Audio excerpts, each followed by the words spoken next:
ఆరాధనకు సహాయకరంగా రోమీలకు రాసిన పత్రిక 10వ అధ్యాయము. రోమీలకు రాసిన పత్రిక 10వ అధ్యాయము 9వ వచనము. అదేమనగా, యేసు ప్రభు అని నీ నోటితో ఒప్పుకొని దేవుడు మృతులలో నుండి ఆయనను లేపెనని నీ హృదయమందు విశ్వసించిన ఎడల నీవు రక్షింపబడుదువు.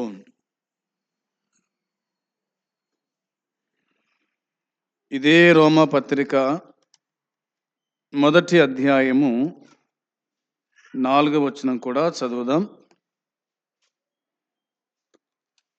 1వ అధ్యాయము 4వ వచనములో మధ్యలో చదువుతున్నాను నేను. యేసుక్రీస్తు శరీరమును బట్టి దావీదు సంతానముగాను మృతుల నుండి పునరుద్ధానుడైనందున పరిశుద్ధమైన ఆత్మను బట్టి దేవుని కుమారుడుగాను ప్రభావముతో నిరూపింపబడెను. ఆరాధనకు సహాయకరంగా మనము 2 వచనాలు చదువుకొని ఉన్నాం. రోమాపత్రిక 10వ అధ్యాయము 9వ వచనంలో దేవుడు మృతులలో నుండి ఆయనను లేపెను అనే మాట. దేవుడు మృతుల్లో నుండి ఆయనను లేపెను.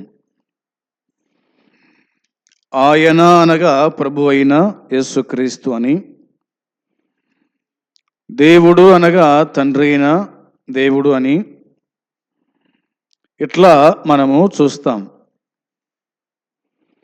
యేసుక్రీస్తు ప్రభు ఆయన పాపుల కోసమై ఈ భూమి మీదకి వచ్చినాడు అని,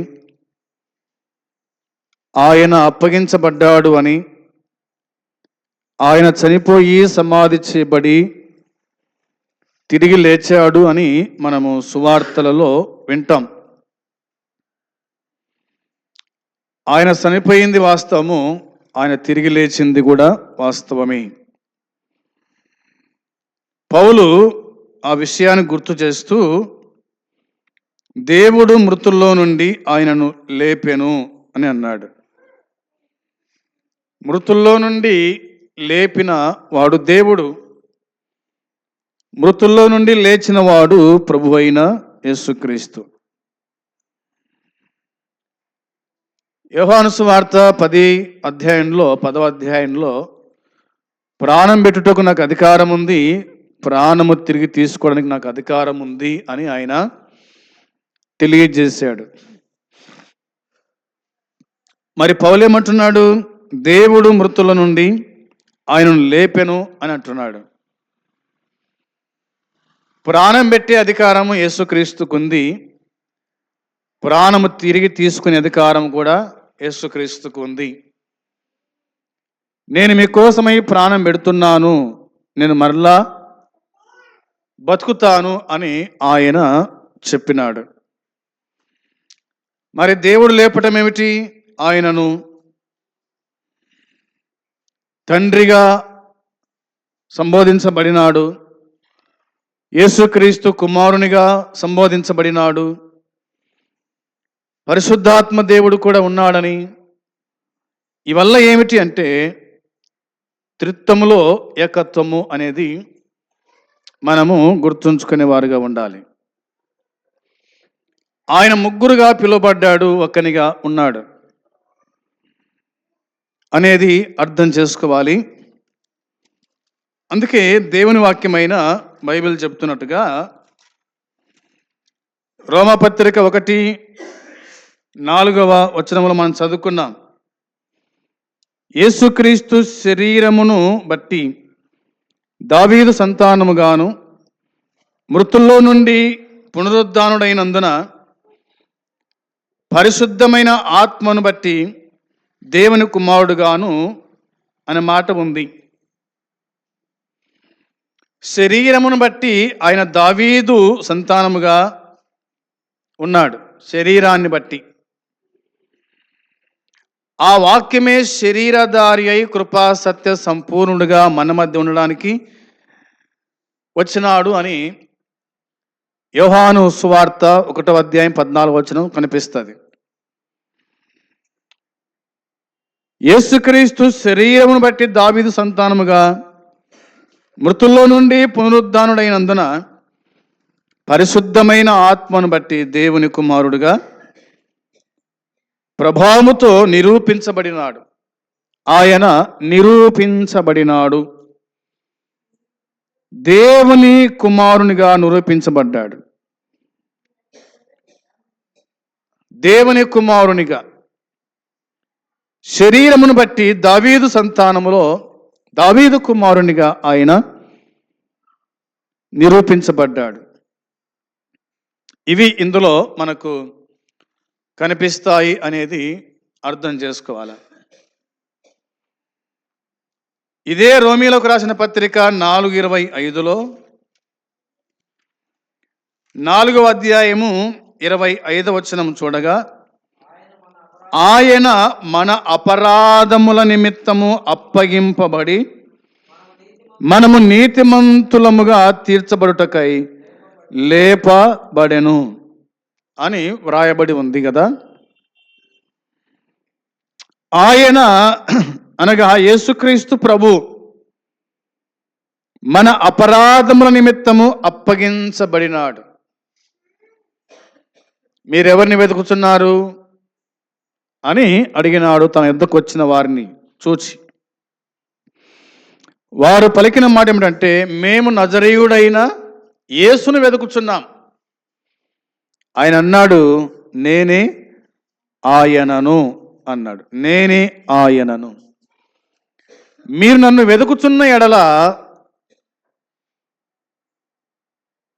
నన్ను బంధించండి అని చెప్పినాడు.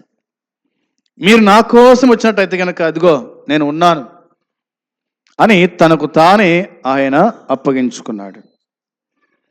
అందుకే వాక్యం చెబుతున్నమాట, ఆయన మన అపరాధముల నిమిత్తము అప్పగింపబడి, మన అపరాధముల నిమిత్తమై ఆయన అప్పగించబడినాడు. రెండవదిగా, మనము నీతిమంతులముగా తీర్చబడుటకై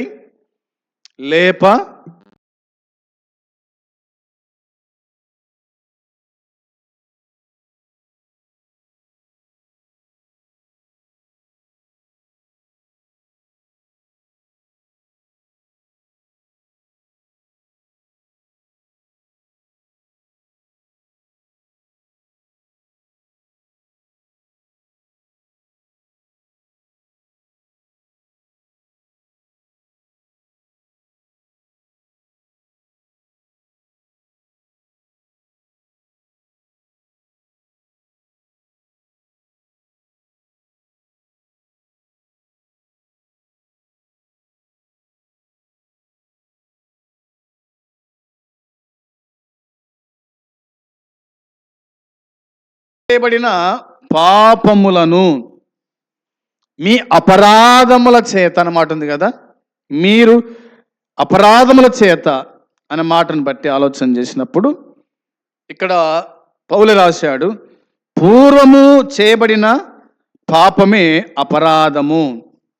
అవునా? పూర్వము చేయబడిన పాపమే అపరాధము.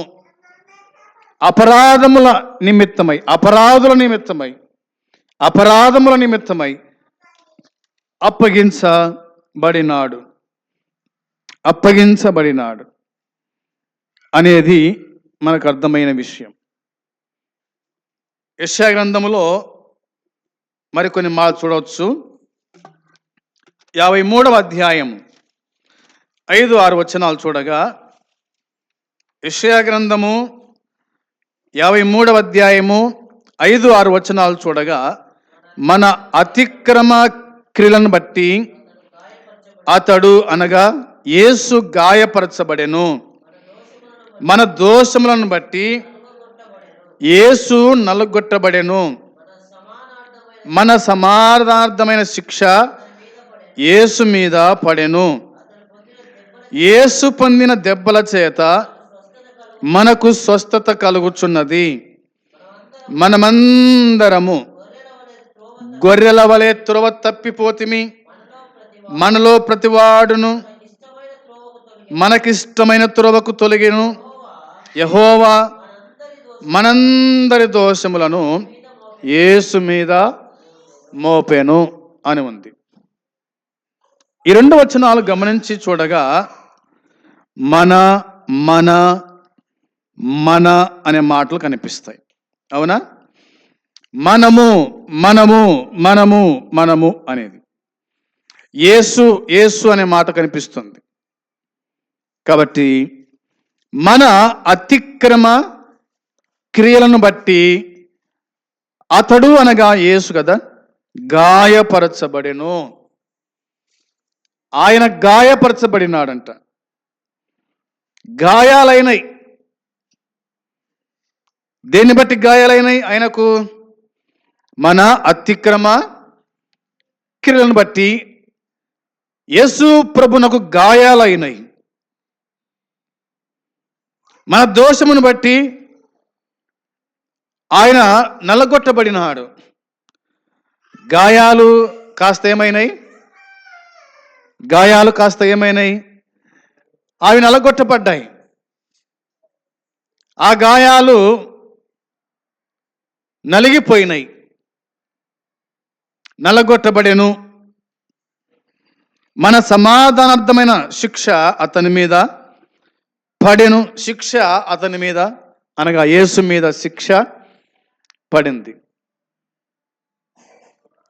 శిక్ష మనకు రావాలి, కానీ మన శిక్ష ఆయన మీద పడింది. కుమారుని శిక్ష తండ్రి మీద పడినట్టుగా కుమారులమైన మనము మన శిక్షను ఆయన మీద వేసుకున్నాడు. ఆయన గాయపరచబడ్డాడు. ఆయన నలగొట్టబడ్డాడు. ఆయన శిక్షించబడినాడు. శిక్షకు అప్పగించుకున్నాడు అనేది అర్థమవుతుంది. తర్వాత అతడు పొందిన దెబ్బల చేత మనకు స్వస్థత కలుగుతూ ఉంది. ఆయన దెబ్బలు పొందాడు. అవునా? ఆయనను కొట్టారు. బెత్తములతో కొట్టినారు, అరచేతులతో కొట్టారు, రెళ్ళతో కొట్టినారు అనేది మనకు కనిపిస్తుంది కదా. ఆయనను కొట్టినారు. ఆయనకు గాయాలైనవి. ఆయన గాయాలే మనకు స్వస్థత కలిగింది. ఆయన గాయపరచబడ్డాడు.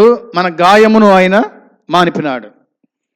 ఆయన గాయపరచబడ్డాడు. మన గాయమును ఆయన మానిపినాడు. 6వ వచనం, మనమందరము గొర్రెల వలె త్రోవ తప్పిపోతిమి అని ఉంది. మనమందరం గుడక కాపరి లేని గొర్రెలు త్రోవ తప్పినట్టుగా మనమందరం గుడక గొర్రెల వలె త్రోవ తప్పిపోతిమి. త్రోవలో ఉండాల్సిన గొర్రెలు, కాపరి వద్ద ఉండాల్సిన గొర్రెలు కాస్త ఏమైనాయి అంటే అవి త్రోవ తప్పిపోయినాయి, దారి తప్పిపోయినాయి. మనలో ప్రతివాడు తనకి ఇష్టమైన త్రోవకు తొలగాను. తమ ఇష్టానుసారంగా తొలగిపోయినారు. తమ ఇష్టానుసారంగా బతకగోరినారు. తమ ఇష్టానుసారంగా జీవించడానికి ఇష్టపడినారు. తొలగిపోయాను. యెహోవా మనందరి దోషము అతని మీద మోపినాడు. మనందరి దోషాన్ని, మన పాపమును, మన శాపమును అతని మీద మోపాడు. అనగా యేసుక్రీస్తు మీద ఆయన మోపినాడు. ఆయన మోసాడు.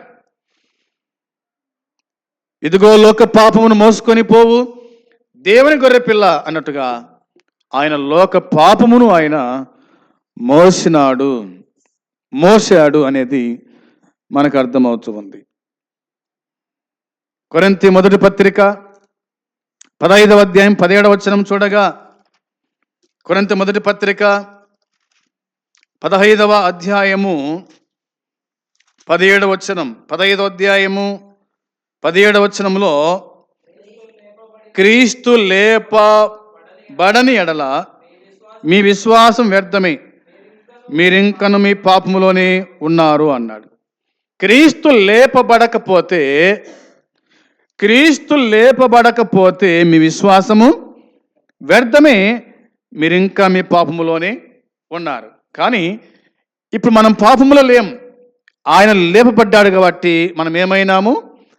నీతిమంతులుగా తీర్చబడినాం. ఆయన లేపబడ్డాడు కాబట్టి మనం నీతిమంతులుగా తీర్చబడినాము అనేది అర్థమవుతుంది. గలతీ పత్రిక 1:4లో, గలతీ పత్రిక 1వ అధ్యాయం 4వ వచనం, మన తండ్రి అయిన దేవుని చిత్త ప్రకారము క్రీస్తు మనలను ప్రస్తుతపు దుష్టకాలములో నుండి విమోచింపవలెనని మన పాపముల నిమిత్తము తన్ను తాను అప్పగించుకొనెను అని ఉంది. మన తండ్రి అయిన దేవుని చిత్త ప్రకారము క్రీస్తు మనలను ప్రస్తుతపు దుష్టకాలముల నుండి విమోచింపవలెనని మన పాపముల నిమిత్తము తన్ను తాను అప్పగించుకున్నాడు. మన పాపముల నిమిత్తము తన్ను తాను అప్పగించుకున్నాడు. మనము అప్పగించబడాలి, కానీ ఆయన అప్పగించుకున్నాడు. నీ పాపము కోసమై, నీ దోషము కోసమై, నీ అపరాధముల నిమిత్తమై ఆయన అప్పగించుకున్నాడు. ఆయన అప్పగించబడినాడు.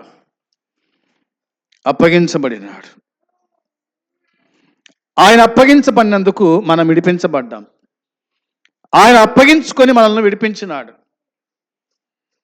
ఆయన శ్రమ పొందాడు, శ్రమ నుంచి మనల్ని తప్పించినాడు. ఆయన మరణించాడు, మనకు మరణమును దూరము చేసినాడు.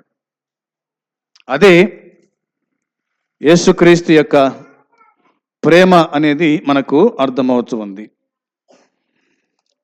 ఎబ్రీ పత్రిక 9వ అధ్యాయము 28వ వచనంలో, ఎబ్రీ పత్రిక 9వ అధ్యాయము 28వ వచనాన్ని మనం చూడగా, అలాగునని క్రీస్తు కూడా అనేకుల పాపములను భరించుటకు ఒక్కసారే అర్పింపబడెను అని ఉంది. అలాగుననే క్రీస్తు కూడా అనేకుల పాపములను భరించడానికి ఒక్కసారే అర్పింపబడినాడు. అనేకుల పాపాలు భరించడానికి ఒక్కసారే ఆయన అర్పించబడినాడు, అర్పణైనాడు, ఆయన దహించబడినాడు, ఆయన అర్పించబడినాడు అనేది ఈ వచనం మనకు గుర్తు చేస్తుంది. అర్పించబడెను అనేది. పేతురు మొదటి పత్రిక 1వ అధ్యాయము 21వ వచనం. పేతురు రాసిన మొదటి పత్రిక 1వ అధ్యాయము 21వ వచనము చూడగా, ఆయన జగత్పునాది వేయబడిన మునిపే తన్ను మృతుల్లో నుండి లేపి తనకు మహిమనిచ్చిన దేవుని ఎడల తన ద్వారా విశ్వాసులైన మీ నిమిత్తము కడవరి కాలముల యందు ఆయన ప్రత్యక్షపరచబడెను. కానీ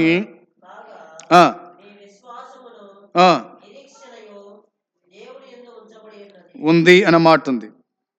ఈ వచ్చిన భాగంలో మనం చూడగా, తన్ను మృతుల్లో నుండి లేపి తనకు మహిమనిచ్చిన దేవుని ఎడల తన ద్వారా విశ్వాసమైన మీ నిమిత్తము అన్నాడు. తన్ను మృతుల నుండి లేపి తనకు మహిమనిచ్చిన దేవుణ్ణి ఆయన లేపాడు. రెండవదిగా తనకు మహిమను ఇచ్చినాడు. అందుకోసమే యోహాను సువార్త 17వ అధ్యాయంలో నీ యొద్ద ఉన్న మహిమతో నన్ను ఇప్పుడు మహిమపరచుము అన్నాడు. అంటే కుమారుణ్ణి తండ్రి మహిమపరుస్తూ ఉన్నాడు. అదేవిధంగా కుమారులమైన మనల్ని దేవుడు ఆయన మహిమ పరుస్తూ ఉన్నాడు అనేది దేవుని వాక్యం చెబుతుంది. కాబట్టి ఆయనను మృతుల్లో నుండి లేపినవాడు, దేవుడు. మనల్ని నీతిమంతులుగా చేయడానికి అనీతిమంతులమైన మన కోసమై నీతిమంతుడైన క్రీస్తు మృతి పొందినాడు, తిరిగి లేచినాడు. ఆ దేవదేవుణ్ణి ఈ ఉదయకాలమున జ్ఞాపకము చేసుకొనుట మనకు ఆశీర్వాదకరం. ఆయనను జ్ఞాపకం చేసుకుంటూ ఆయన నామమును గణపరచుచు మన స్థితిని బట్టి మన జీవితాన్ని బట్టి మనం ప్రభువును స్తుతిస్తూ ఆరాధించుచు ముందుకు సాగుదాం. అట్టి కృపా దేవుడు మనకు సమృద్ధిగా అనుగ్రహించునుగాక. ఆమేన్.